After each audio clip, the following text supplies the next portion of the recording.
1 year later, Oscar would go on to pass the torch again. And yes, I know it happened to Mayweather, but Manny's a bit different. He would not only be stopped again, it would be the moment that many were waiting for. The absolute beating of Oscar De La Hoya. Pacquiao was a star already in boxing.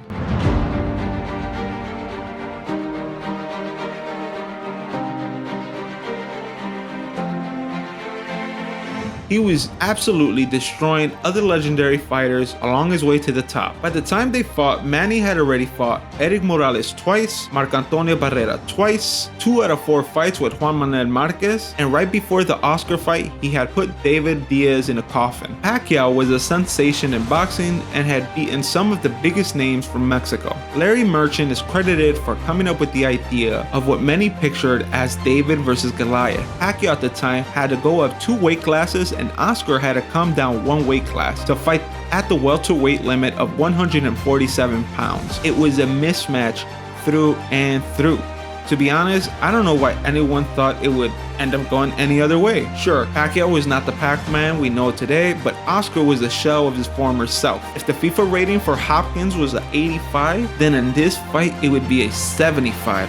At best. Oscar was now in place. He had put Chavez in. He was now the old fighter who once was great, getting absolutely battered by the new young champion. Nonetheless, the fight sold 1.5 million pay-per-views, making it only the 4th fight to ever sell over 1 million pay-per-views without being headlined by a heavyweight fighter, with the other 3 fights also involving the Golden Boy. He would continue to become one of the biggest attractions of the sport along with Mayweather for the next decade, and that fight against the Pac-Man would be the last fight for the Golden Boy.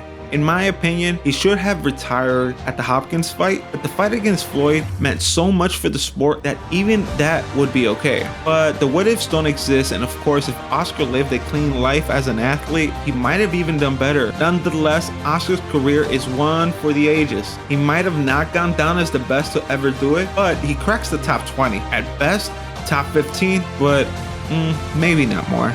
Even then, I think that's best case scenario. But one thing is for certain is that as far as Mexican American fighters go, the Golden Boy, Oscar De La Hoya, is the GOAT.